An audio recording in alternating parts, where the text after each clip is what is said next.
Danger seems to be looming for the big brand, and there are chances that Rolex might have shot themselves in the foot. Incessant complaints and popular talks on controlled distribution and a structured shortage could mean some sort of trouble for the Rolex brand in the watch world. Well, if this is some form of strategy, we'll find out if it was a good one or a scheme that may end up doing more harm to the brand. Well, in this video, you will know if all the endless waiting of customers is a function of shortage, whether the shortage is a purposeful one, or a response to the natural law of high demand and low supply. Will this brand that has been revered over the years shoot itself in the leg by dampening people's perception of them? You will get to know if their different choices and popular activities of keeping an endless waiting list with an empty display on shop shelves will negatively affect the brand. Rolex has built a level of excellence over the years with a standard of quality and reliable, exceptional watch. But maybe we're about to witness the fall of another giant this time around, or it's simply just time for the endless worship of the adored brand to cease. Watch this video till the end to see what mistakes Rolex might be making and what doom it may spell for the brand. Over the years, the Rolex brand has built a name for itself, sung on the lips of both young and old. It has become the popular trademark of luxury watches.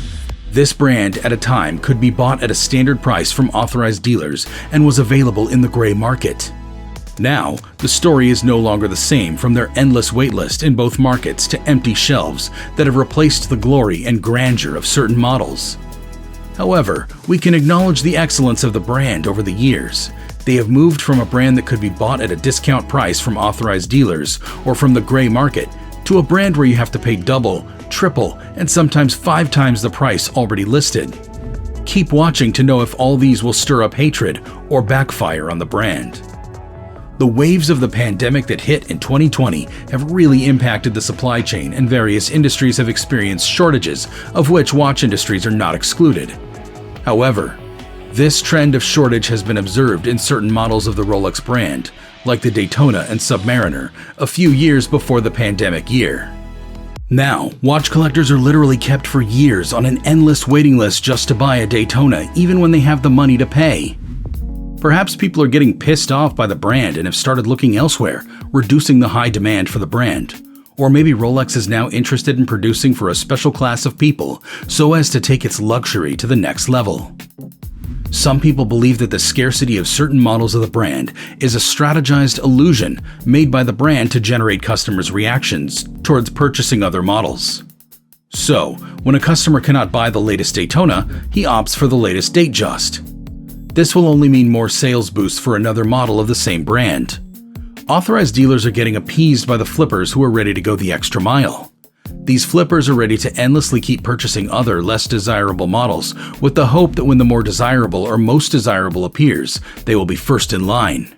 Then exorbitant sales become the order of the day, as these watches get sold at up to 5 times their original price to some buyers in other parts of the world. So, while authorized dealers create endless waiting lists for customers, secondhand marketers also create their own waiting lists, causing the shortage of this timepiece to be spread abroad. Although it is not uncommon for Rolex to have these waiting lists, it is becoming increasingly extreme and getting on the nerves of watch collectors or hobbyists. Rolex as a brand has attracted not only watch collectors, but also those who are interested in making an illegal quick buck off the sales of these watches. However, the brand's total insistence on refusal to help reduce the rate of watch crime has only spurred bad vibes. While buyers can be more critical, they, as manufacturers, can help in identifying the fake for a fee too. Refusing to help watch collectors, declining to help the pre-owned market, and rejecting to help average watch enthusiasts by reinstating the lost and stolen register.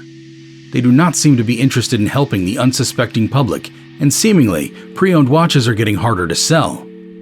Despite people having the money to buy a new Rolex, some people have opted for the uniqueness of vintage Rolex, but it has become a daunting challenge for this set of people who are interested in getting vintage Rolex. While vintage Rolexes are great timepieces to have, the trouble of striking a deal only to get a fake watch has become tiring. Rolex seems to be losing its respect. While there is no misdoubt that Rolex will always be the numero uno of watches in the world of watch luxury, not necessarily because they produce more quality or superior watches to their counterpart, but by the errant perception of people across the globe. Well, The public relations skill of the brand needs to be stirred to know what is being perceived. Because for one, their authorized dealers keep acting in favor of some set of people, selling them different varieties of watch models, which later end up on the black market for double or triple the original price. This is one major cause of concern that Rolex should look into and regulate.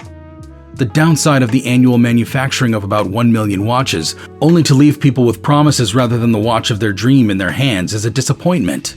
It's disappointing for both customers and retailers, and you can decide if this is a good reputation for the brand. Leaving you at the mercy of alternative dealers who you do not know and who really can't help offer a service or repair when there's an issue with your exorbitant timepiece. Another issue that needs to be addressed is the snobbery around the brand. First-time watch enthusiasts who are interested in getting the watch need to be addressed. It becomes less welcoming when enthusiasts begin to dismiss other brands as not a luxury or when they start imposing their own taste on other collectors. This does not spell good for the larger watch market, as heated debates can ensue, which is not too good for market trends. Their views necessarily do not have to be the golden standard. Dealers should remember that selling watches is not linked to selling a cure for some disease and should not be treated as such.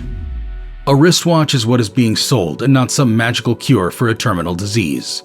It's not good that people are being looked down upon, and it doesn't speak well that people are ill-treated because they simply want to purchase the watch of their dreams for themselves or even their partners.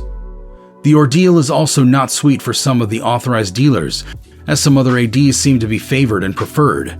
So before they get a chance to get a hold of the promise, there is a special queue. It's really not cool that you have to spend heavily on what you have no need of before you lay hold of the hope or promise that what you really want is coming your way.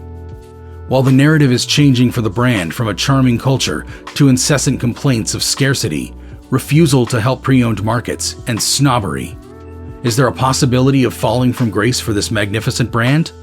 While people posit that the shortage is strategically imposed, Rolex has made an uncommon statement saying that, quote, "The scarcity of our products is not a strategy on our part. Our current production cannot meet the existing demand in an exhaustive way, at least not without reducing the quality of our watches, something we refuse to do." End quote. The god of luxury watches has spoken, and all of these shortage troubles may not necessarily be disadvantageous because of another part of human psychology that will have you chasing what seems out of reach. So, the demand gets higher over time. Well, this is probably another game of luxury. Or we can say that luxury prides itself in scarcity too. Indeed, the narrative has to be changed as to how the brand perception has grown through the eyes of onlookers, watch collectors, and Rolex fanboys as a whole.